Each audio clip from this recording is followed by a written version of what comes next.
Ladies and gentlemen, welcome to another edition of Fourth and Forever, brought to you by Round Table Sports. Man, I am excited about today's episode. We saw a massive contract extension and then a bunch of things to theorize around players that were on the trade block prior to the draft. We thought that we would have seen one big name move during the weekend, but it turned out nobody did. Like, no big name that's been questioned to be a part of potential draft compensation is still sitting on their respective roster. But that doesn't mean that it is too late. Really excited to dive into these. But first, let's see how the boys are doing. TD, how's life, man? And so you're muted, bro. Oh, life is great. I'm doing great. Thanks for asking. Another beautiful day, a lot going on, a lot to talk about. I'm excited about it. Let's get into it, man. What about you guys? Richie, what up, man? What's going on, folks? We live here on yet again another episode of Fourth and Forever. Shout out to Dose of Dion in the chat. Shout out to everybody else that's chiming in for our daily NFL show. Let's get into it. Fourth and Forever. The draft is over. So now what?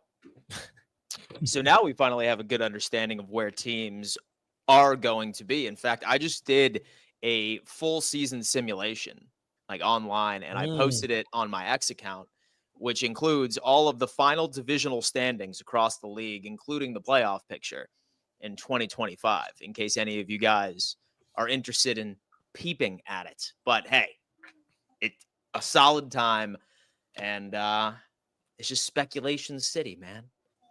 Speculation city. And it all started this morning. Does when your we ended up simulation have seeing you losing to the Chiefs again? what's that? Does your simulation have you losing to the Chiefs again? Probably, but it didn't go that far. So I'm just like locking in and then hoping that the regular season turns out that way. However, it did start this morning where we heard the San Francisco 49ers ended up agreeing with George Kittle to make him the highest paid tight end in NFL history. Thoughts on this? And what does it mean for the Brock Purdy contract? I'm going to talk to Richie. Go ahead.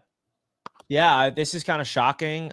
I mean, the Niners paid a lot of players last year and caught up to them. I think George Kittle's one of the best tight ends in the league, but I felt like he's past his prime a little bit. So it's interesting that they give him a contract like this now.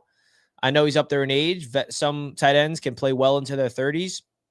I think he deserves to be the highest paid tight end, but not at this stage of his career. So I don't know what that means for the Brock Purdy situation. I'm definitely curious to see if he's going to get paid. I like George Kittle a lot. He's a captain. He's the face of the 49ers, one of the big faces of them.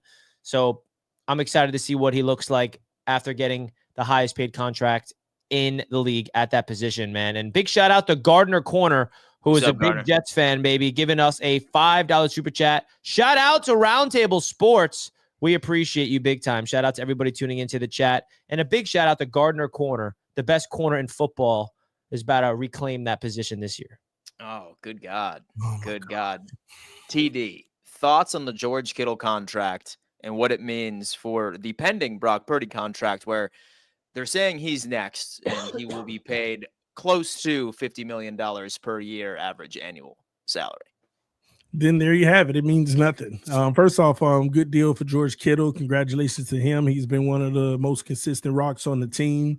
Almost $20 million a year, roughly about 19.1, and $40 million guaranteed. So his life is definitely elevated. Good for him, working hard to get to this point. But here's what I'll say: the Brock Purdy thing, they're gonna give him the deal. They're just gonna be financially tight for years to come. That's just the reality. So San Francisco, they want to go down this road, have at it. They're counting on the salary cap continuing to rise, but at the end of the day, I think they have a quarterback that's good enough not to be good enough, and it's never going to be good enough to get over the hump. Now, I got to tell you what, because I did release a video today discussing like why I think that the San Francisco 49ers should hold off and just let him play in his final year of his rookie deal to prove, because this is going to be the first season where I think that he could really prove, hey, listen, I can go on ahead and I can put this team on my back and I can make them relevant by myself. I don't need a star-studded cast, because where it stands, yeah, Brandon Ayuk, he's coming off of that ACL tear. Who knows when he's going to be ready to go? It's going to be a while before he's back to the old Brandon Ayuk. Same thing with Christian McCaffrey. Who knows how long they're going to try to ease him into the system. So this is a great opportunity for Brock to go out there and show, hey, listen, I can carry this team and I don't need to be surrounded by upper echelon talent. Some of the Niners fans out there, folks, like you are thinking that they are going to get a commission based off of this deal. How crazy they are. Be like, no, he better get paid this year. Like, why, dude? Like, why do you want to pay him this year? Where throughout his entire career, you want to know why? Guess how many game-winning drives and fourth quarter comebacks this kid has in his career combined. Guess how many he has? 2. He has 2 combined, and he has been in the league for what? 3 years? He's going on into year 4, and only 2 games where he completed a fourth quarter comeback and or a game-winning drive. So we really haven't seen enough. He hasn't even shown that he could indeed put the team on his back. And I mean, obviously everyone's going to be like, oh my God, like he puts him in scoring position all the time. Like, yeah, I'm sure the yak that Christian McCaffrey, that Brandon Ayuk, that Deebo Samuel created played 0 role in that, right? You think 49ers fans are getting a commission off of this pending contract based off of how hard they are pounding the table for him to get paid. It makes no sense, especially with the quarterback class that is incoming. Would you guys like to add anything to that? And so am I crazy to suggest this? I don't think it sounds crazy. Go ahead, Richie. Well, TD, you go. You got it. Well, yeah, I mean, you're spot on, Dan. Here's the thing. This whole notion that he may be able to carry the team with less talent. He didn't carry the team with talent. Like, remember, the last 2 years, there were major injuries on the team. And what happened with Purdy in those games? 2 years ago, it was a 3-game stretch where 2 of the starters were out. He went 0-3 and did not play good at all. This year, he was missing some of the talent as well. Did not look the same. They're making a big mistake. And some additional thoughts there, Richie. I feel like them paying Brock Purdy would be a mistake. Simple as that. I just don't think that he should get paid. You look at teams that pay average quarterbacks and look where they're at. I mean, there's just no, give me one example in the world where paying someone like Brock Purdy succeeds. You pay guys like Mahomes, you pay guys like Allen, you pay guys like Lamar and Burrow. Those are elite quarterbacks that are worthy of getting paid. And I understand the market is what the market is, but I feel like paying Brock Purdy is handcuffing you to not succeeding, to the ultimate heights, which is a Super Bowl trophy. Mm-hmm. You don't want to be the Miami Dolphins, and look where they're at right now. If they pay Purdy, they're going to turn into the Miami Dolphins. The better version of them, but you know what I mean. They are going to have to turn into the Miami Dolphins. All right. So moving on, I did tease this a bit earlier today where I suggested there's a couple of names where I feel like they're all stuck in limbo, right? It's either that they are deciding to play or they are wondering whether or not that they're going to be moved. And the first player I want to discuss is Aaron Rodgers. And according to Ian Rappaport on the Pat McAfee show, he said they think Rodgers is coming, and I think Rodgers is going to be a member of the Pittsburgh Steelers. And it's funny, too, because we were all wondering, like, why did Pittsburgh pass on Shedeur Sanders? Why did they wait all the way until Will Howard in the 5th round? Did they really think that that was the best option for them, or to ride with Mason Rudolph, or to ride with Skylar Thompson? I think, as we've suggested in yesterday's episode, that they kind of knew all along that Aaron Rodgers was like a 90% for sure going to sign with the Pittsburgh Steelers his final year, and they elected to wait until next quarterback's class. Are we buying into this right now, that he's just going to wait all the way until June or July, like right before OTAs begin or right before training camp begins? Thoughts on this post-draft dilemma? Did the Steelers make a mistake relying on Aaron Rodgers to finally make a decision? I'm going to start off with Richie on this one. Yeah, I don't think it's that big of a deal because Brett Favre did the same thing. He signed when it was August. And back then there wasn't as much media and like narratives and people driving narratives like there is today. So it wasn't a big deal then. And I don't think it should be a big deal now. I really don't. I think him signing whatever he wants to sign, and the Steelers understand it. And I think them drafting Will Howard was smart. It's happened before. And I think that Rodgers and the Steelers both know. They kind of maybe probably verbally agreed, and especially on the Pat McAfee show, we're getting some confirmation. And I just feel like he's going to be a Steeler. And it's just a matter of when, not if. Now, do you think that he's the type of player that can elevate them past the Tomlin 9-win ceiling? Yeah, I think if he's 1 year removed from the Achilles, which is a plus. He's coming off a full healthy season, even though he wasn't fully healthy. He played through the injuries last year for the Jets. A lot of people don't know this, but he was hurt last year. He had a hamstring issue, had an ankle issue, but he was not going to go out there and play.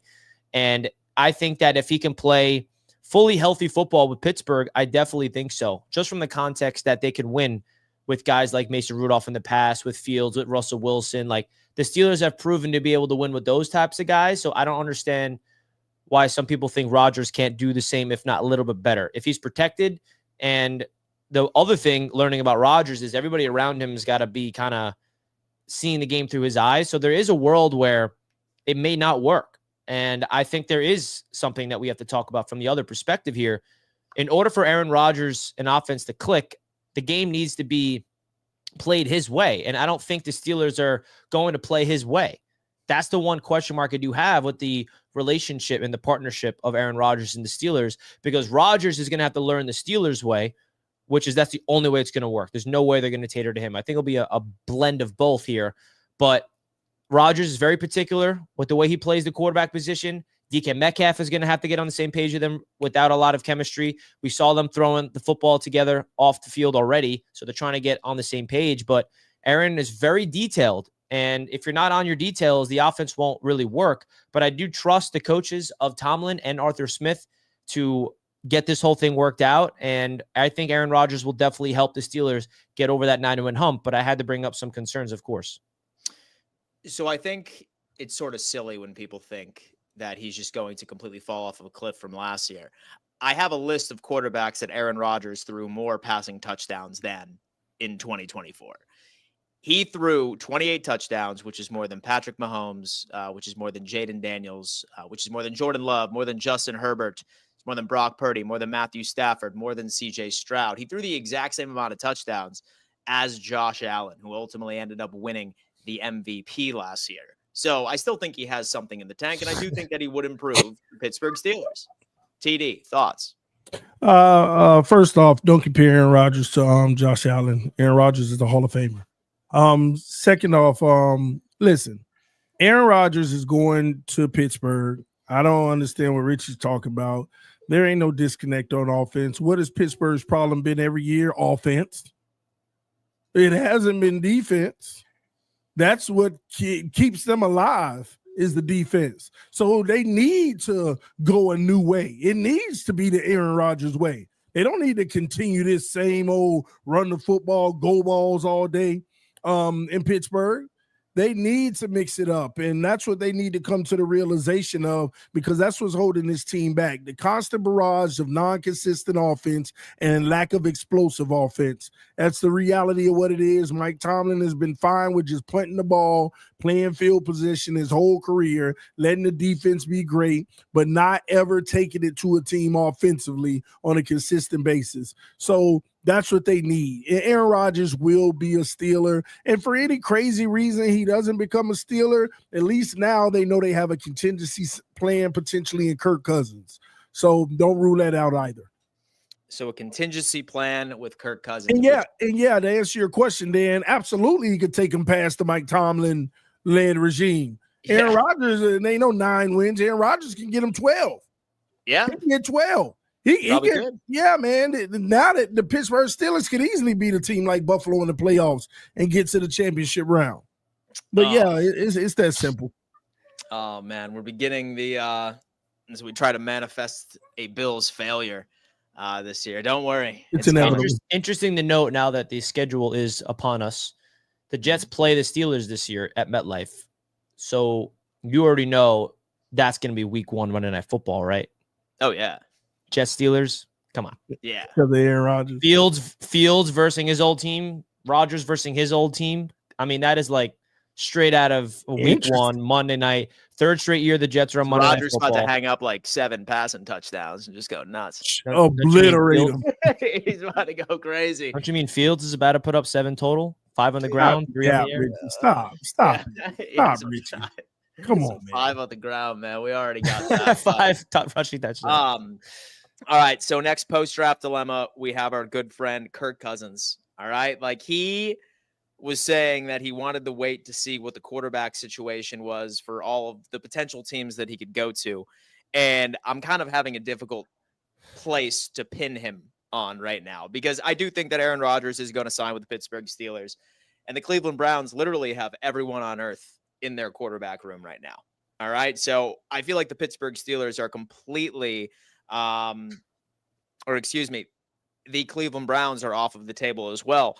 I feel that Kirk Cousins will begin the season as the Atlanta Falcons backup. And then I think, and I'm not hoping this on any organization, if there is an injury at the quarterback position at any team at all this year, and they still think that they have the squad to be able to be a playoff run or to conduct a playoff run, that's when I think Kirk Cousins ends up getting moved closer to the trade deadline toward the middle of the season, unless you gentlemen think of it in a different light.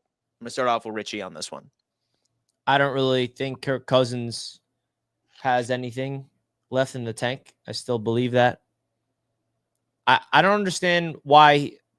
Is there rumors that he's going to get traded? I think that's what's sparking this because I feel like the Falcons keeping him as a backup makes sense. I mean, I guess they want to offload that contract, but I would, if I'm the Falcons, what's the rush to trade him? Like, what are you getting back? Just money? You're not getting anything from a draft pick standpoint.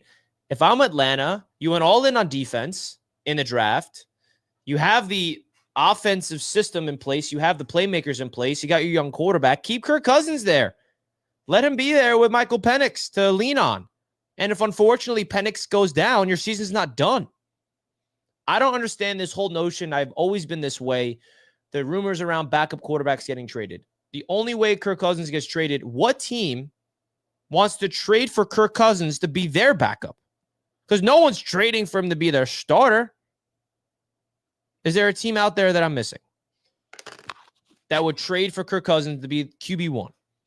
A sleeper, so hear me out, so that I think would be a pretty good fit would be the Indianapolis Colts.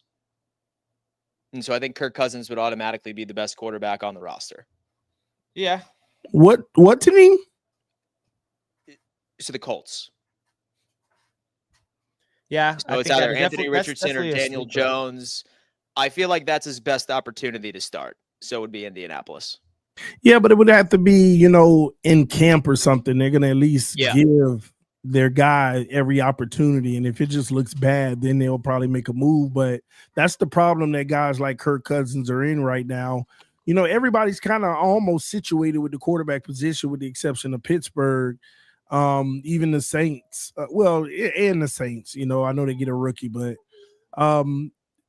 Richie said it, there's no benefit. Like they don't say, unless a team agrees to pay a large part of the money, there's no benefit. At the end of the day, I would just keep him at this point as my backup. Unless I can get me a nice deal before the trade deadline for a draft pick from a desperate team that's still in contention. So how high are we on Michael Penix this year too? So do we think that front office and that coaching staff is going to be impatient, that say that he has a couple of bad games, that they're going to throw Kirk in there a lot sooner than we anticipate? Or he needs to find another team if he wants like any prayer. So playing football in 2020. Now, the only way Cousins plays is if Penix gets hurt. I feel like he's got a long leash. You draft him in the first round, bro. I feel like you got to give the guy time to struggle. And I know this is a league where you get replaced fast, but I really do believe that teams that allow space and time in times of adversity is where your identity truly forms, right? For example, connecting it to the Bills 2 years ago, they were 6-6. Things look bad for the Bills. They fire their offensive coordinator. What happens? Instead of them spiraling down, they win 6 in a row, whatever it is. They win the division. That's an opportunity for the Bills to show they can overcome a hurdle. So if Penix starts struggling, they should keep running with him. Let him struggle. That's where you find yourself. When you start struggling in this world, on the field, off the field, in our lives individually, that's when you can find yourself. So I think that Michael Penix, if I'm the Falcons, they should definitely give him the time and should not bench him ever. But then from the other side of things, Bryce Young with the Panthers, they benched him as a wake-up call, which I think benefited Bryce Young. Yeah. So there's a lot of different ways that you can approach this. If he's stinking that bad and he's like a liability out there, yeah, you got to bench him and have a wake-up call, maybe do the Bryce Young effect. Fun fact, I actually have the Panthers winning their division this year. 3rd seed in the NFC playoff picture. That's a conversation for a different time. Yes, it is. The Falcons are also all in to win, too. Like, they have, if you want to talk about a quote-unquote loaded team, if you want to go TD's route, Falcons. So you're saying the Falcons are sneaky loaded? There's a lot of loaded teams. The way he said the Titans were sneaky loaded, I'm going to say that with the Falcons. In his perspective, a lot of 7 and 8s, even though it's first-round pick. First overall pick. It's the quarterback, Richie. Don't worry. Y'all had a if first. If your team's loaded with 7 and 8s and you have a bad quarterback, you're not getting the first overall pick. Don't worry. The Jets will have a first overall pick this year, and you got a loaded roster, but the quarterback. If we get the first overall pick, I'm okay with that. We get the best quarterback in the draft, and then we get a franchise guy. Yeah. Who is that, Arch Manning? I don't think Arch Manning is coming out next year. If he does come out, that you feel good about that?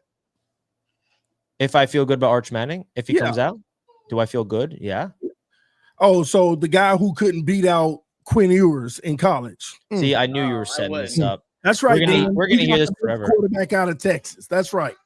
No, I wouldn't say they didn't beat out Quinn Ewers. It was more of he's a senior, Quinn. We have to go ahead. We got to get more here. You know this college ball. And Quinn's a bum, man. Okay, listen. I feel like everyone knows that Quinn's a bum. Dan has always hated Quinn Ewers. I have always hated Quinn Ewers. Yeah, Dan has never. He's not just a Quinn Ewers hater because he's a Dolphin TV. I hope you know that. He's always been. And so check the receipts. I've always thought Quinn Ewers was a bum. Even worse. I don't think Arch Manning is coming out next year, and I'm gonna ride that. Oh man, he's riding into it, man. He is riding into it. Greg Newsomere, is that how you say his name from LSU? Nussmeier. Yeah, Nussmeier. I think he's going to be. So there is a guy from South Carolina that I think is going to skyrocket. His name is Lenoris Jenkins. I want to say he's solid. Drew Aller. Yeah, from Penn State. Almost won into this year's class. And to say that Troy's still watching, he's going to Carson Beck. Yeah, no, he's going to say Carson Beck is the truth. Well, Arian Smith made Carson Beck. Wink, wink. Yeah. Well, hey, man, we'll see. Anyway, next we should do a way too early 2026 mock. A way too early 2026 mock with the 30. I've seen them all over the place. I'm like, oh god. It's with the 32nd overall pick, the Buffalo Bills select. I'm just kidding. Anyway, all right. Well, hey man, you're muted, TD. I say you traded with the Chiefs again. Oh my god. You have the Chiefs winning the Super Bowl, D, next year? No, I'm just saying they traded with somebody to have the 32nd pick. Yeah. Way too early Super Bowl picks. Yeah. All right. So anyway, so we have this next one that's been coming up, and I feel like we've forgotten about him because he was a trending topic a couple of months ago, and that, of course, is Trey Hendrickson. He has made it clear to the Cincinnati Bengals that if he does not have a contract, he has no problem sitting out. Here is my question. All right. Will they end up finding a deal with him, or since Cincinnati ended up drafting a defensive end in the first round, that's sort of a sign that they are willing to ship him off? And if so, where is he going to go? I'm going to start off with TD on this one. Trey Hendrickson, what's going to happen with this guy? Who did they sign? Was it Shamar Stewart out of Texas A&M. Yeah. This doesn't say anything. They're going to pay the man. They know what time it is. They're just trying to play hardball. And he will sit out. I mean, there's no benefit for him to play. He sees what the market is. He'd be a fool to continue down this road. I think the cards are all in his favor. Trey, get your bag. You deserve it. And you've been the only solid thing on that defense for the most part. So go ahead and get paid and help that team be better. They know they need him. They know that they made a few improvements, but they need him. They can't make improvements and lose it all by losing him. So, and listen, Shedeur Stewart might be a dog in this league. We don't know. But Trey already proven at this point. Yeah. Yeah, he's a proven commodity indeed. Richie, thoughts? Yeah, it's an interesting one. You saw where the Bengals' priority was locking down Jamar and T, and now their best player on their defense. Like, if you're the Bengals and you're really all in to win in a very competitive division, you got to get this deal done somehow. And I think it would be smart, because if they don't go after Trey Hendrickson and he's holding out and it's a distraction, it's going to be a long offseason.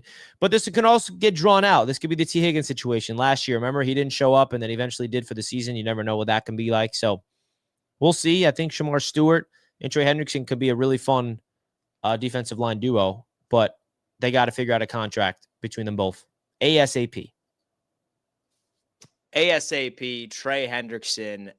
I have a feeling that he's going to be on the move. It's just a matter of who wants to send that off. But you know what? I think this is a really good time to transition, because the Miami Dolphins also have their share of controversy around two specific players. You have Jalen Ramsey and you also have Tyreek Hill. Ramsey has been noted that they are wanting to move him via a trade, and then Tyreek Hill, who knows? It sounds like he doesn't want to be a part of the Miami Dolphins anymore. I'm going to ask our Dolphins representative here, what do you think is going to happen with both of these prospects? When is a move going to be made, if at all? Talk to us. Did Tyreek say something in the last 24 hours that I don't know about? No, I'm just going off based off of. I'm just making sure. You so the last time, because like one day he's just like, no, I'm good. I like it here. But next up, it's get me out of here. I think the last time he said anything was, you need to get me out of here. But it's hard to keep up with. So the reality is Jalen Ramsey is going to get shipped. It's going to be a post-June 1st trade. So we're just going to wait a month. All right. And then I'm pretty sure they're working out the parameters with whatever team. They probably already know who it's going to be. They already know what it's going to be for. It's just going to be June 1st. Or they'll still have time to listen to a few more offers just in case they get a better one. So Ramsey's out of here. Tyreek Hill will be a Dolphin this year. I don't see any plausible way he won't be. So we might as well just wipe that out now. Tyreek Hill will be a Dolphin. Now, I believe Tyreek Hill is more of a trade asset at the trade deadline, and Miami is doing pretty bad this year. They'll get something versus nothing from a release of him next year. So, yeah, that's all that's going on in Miami. Ramsey, that relationship's done and it's amicable. We both want to move on, and which is crazy. And we all know what it is without them confirming. Him and Mike McDaniel are having issues. And Tyreek, again, he's going to be in Miami dealing with his personal life and all the drama and stuff. So that's just our future moving forward. Thoughts on that, Richie? Hater, that's what he is. I didn't speak. Yeah. Because, like, that's the thing with TD. You get so insecure when I talk because you know I'm about to speak the truth. And then you box me into this hater talk. Right? Why do you do that before I even talk? Go ahead, Richie. Go ahead. This is what I'm talking about, man. I got to deal with this guy. Post-draft dilemma. Ooh, I remember when we were in those days, man. I think that the Jalen Ramsey situation, it's going to figure itself out. TD wanted to draft his replacement in the first round. They decided to go with the different position. And I think that the Miami Dolphins would be smart to offload him, and they should offload everybody, bro. I don't know. If I'm the Dolphins, if I'm a Dolphin fan, I want them to offload literally every single person on that team because they're not winning with him. And I feel like Jalen Ramsey, you brought him in for one reason alone, is to win, and you haven't really won with him. So I don't know which team is the best fit for him per se, but I do think that he has an opportunity to go somewhere and provide an impact, even though I do still stand on my 10 toes and say he's washed from the perspective like he's not what he once was. Like Ramsey compared to Dolphins Ramsey, two different worlds. He was the fourth best corner last year. It's just that organization. What metric? He was, Richie. With what metric? Like what is Listen, he was better than Sauce Gardner. See, this is what I mean. Every single time I bring up the truth, but all you got to do is bring up the Jets. Standard, so I can't use him. You use Sauce as the standard. He wasn't better than Sauce. Yeah, he was. No, he wasn't. Yeah, he was. Less holding penalties, Richie. So gave up less touchdowns. That's all that matters. And yards. Because he got called for holding. Oh. You like I think Sauce Gardner lives rent free in your brain. No. I got all these overrated players, and you boost them up like they're more than they are. Breece Hall was Sauce is a 2-time All-Pro. He deserves that talk. Okay, Breece, I can say, has not lived up to expectations, but Sauce has. That ain't gonna ever get back there. Yeah, he will. Because the league done figured him out. Now that Aaron Glenn's in his ear, oh yeah, he will. Even though Quentin Williams played last year, was he hurt or something? All these overrated players that once was great, now all of a sudden they fall off a cliff. Man, everybody on to it, Richie. Yeah, coaching, bro. Last year's whole team was abysmal.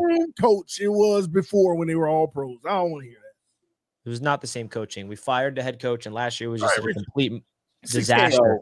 6 games this year. So I'll tell you what, we have an impromptu topic. While I was scrolling through X this morning, I've been seeing clips of JJ McCarthy working out with Justin Jefferson. And I feel like it's easy to say this, and I almost feel like it's a lazy take, right? It's really along the same lines of somebody saying, oh my God, that guy came from Ohio State. He's going to be a great wide receiver. Or, oh my God, dude, like that guy has this guy's last name. He's going to be generational. I feel like when you look at the Minnesota Vikings, like you could look at JJ McCarthy and they'll say, hey, look at who's the helm. It's Kevin O'Connell.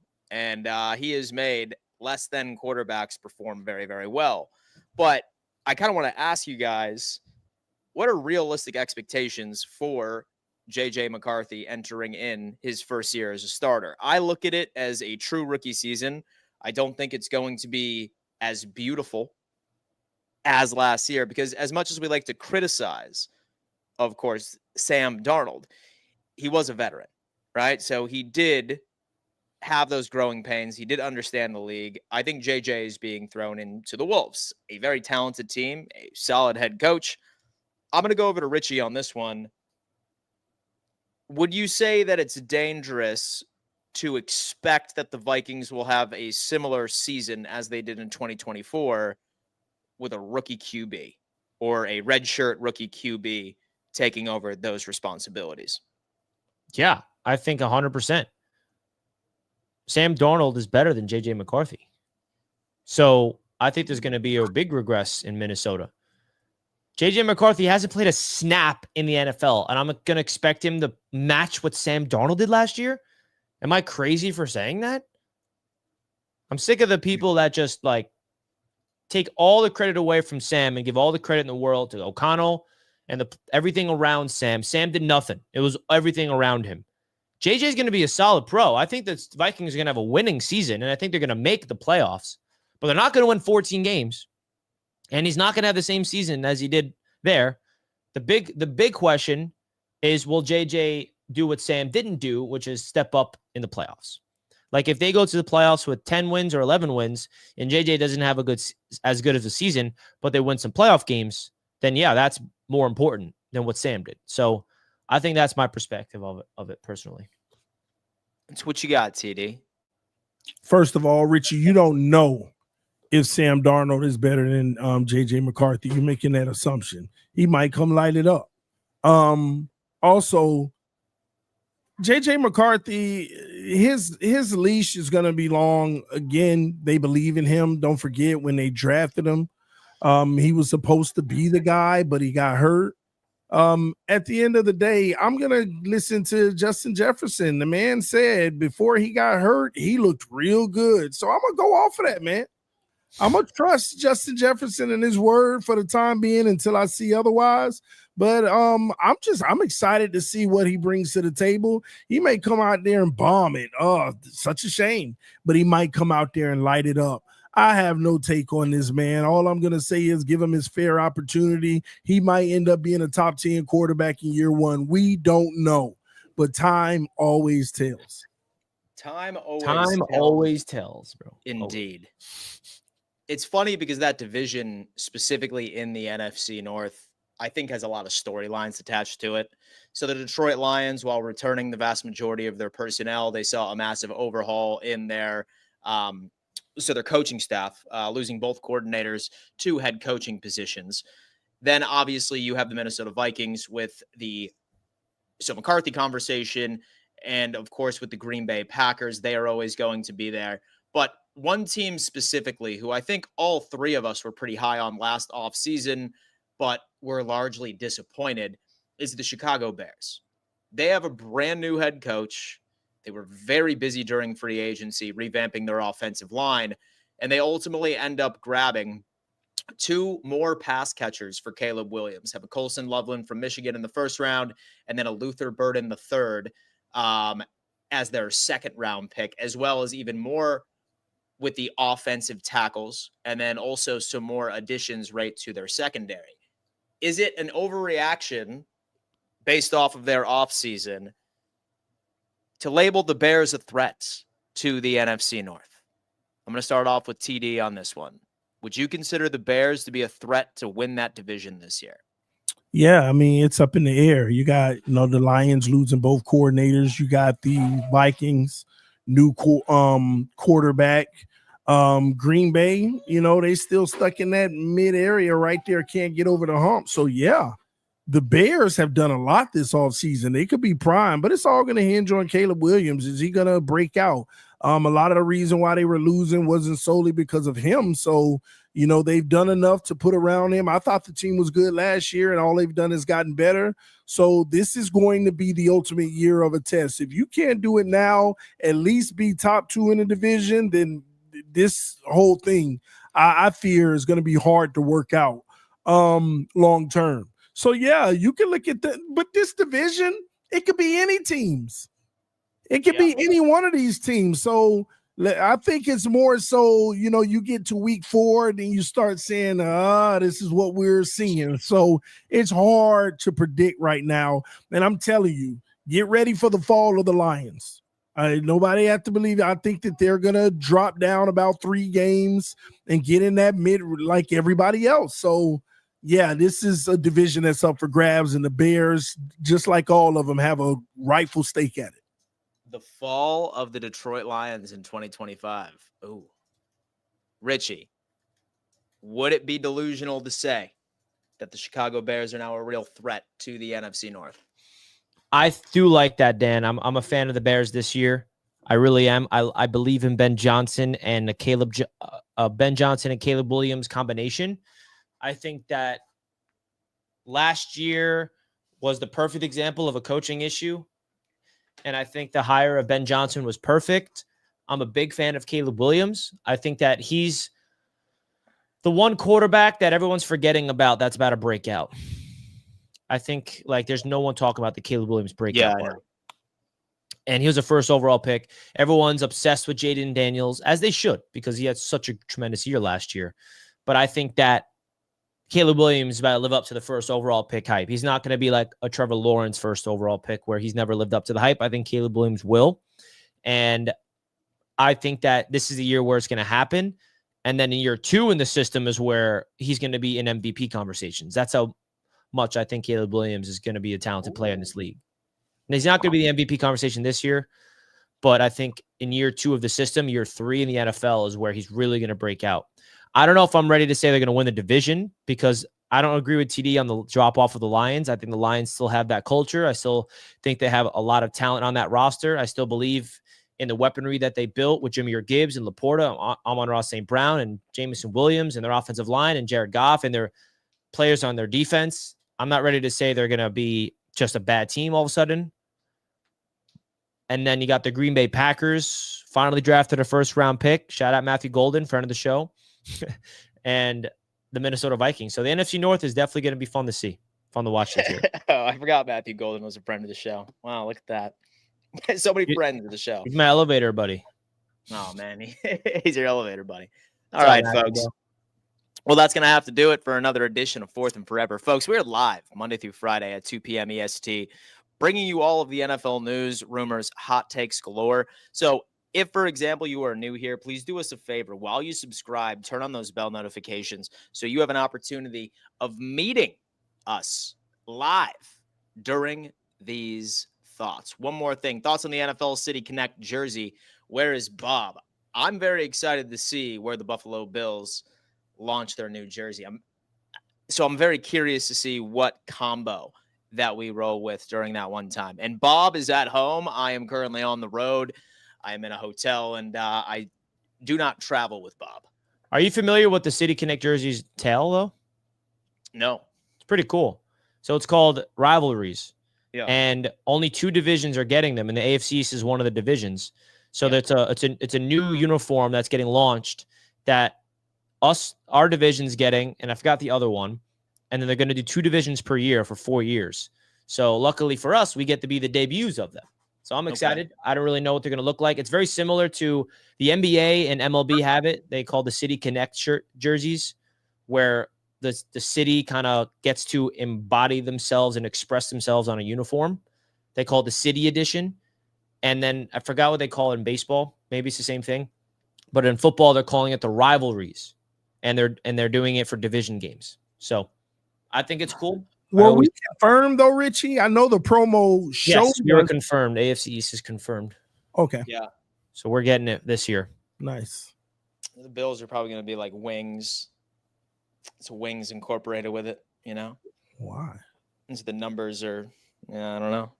Guys, I also wanted to quickly say before we get out of here that the Roundtable Sports event form is live. If you guys want to come through to a Roundtable Sports event this year, you guys can click the link at the top of the chat right here and tell us your name, your email, your phone number, your favorite team. Are you willing to travel and how many tickets you're interested in? And then if you're interested to see all the content we've made on our previous events, that's down below, of course. We're getting into the event planning season. So this is where all the events are going to start to get planned. So we need to get a head count exactly of how many people are interested in tickets so we know how many tickets to get for these events, whether we do them or not. Like, if you guys want us to go to Buffalo, if you guys want us to go to New York and all these things, we need to get a head count before we can commit to them. So if you guys are interested, definitely come through, sign up, and you'll get an email eventually that you're on the list. And we appreciate you guys big time. Oh, man. Folks, thank you so much for tuning in to another edition of Fourth and Forever. TD, what do you have to say to the people before we let them go? Thanks for tuning in. As always, Fourth and Forever, we're here to provide you all the offseason, basically coverage of everything NFL that we possibly can, because we know there's a lot of football fanatics like ourselves out there. So stay tuned. Make sure you subscribe and turn the notifications on so you don't miss a beat right here on Fourth and Forever. Let's get it. So what do you got, Richie? Yeah, folks, I'm about to be live on Bleacher Report and on YouTube for my Game Day Knicks preview show. I'm going to be at the Knicks game tonight, which I'm very, very excited about. If you guys want to come through and watch me talk some Knicks Pistons Game 5, come on through, any basketball fans. This show will automatically redirect you to this show after we conclude. So definitely go check me out, folks, here on Knicks Media, on YouTube, and on Bleacher Report. Appreciate all the love as always. We'll see you guys tomorrow for another edition of Fourth and Forever. Folks, we appreciate you. Thank you so much for tuning in. We'll see you tomorrow. Same time, same place. Deuces.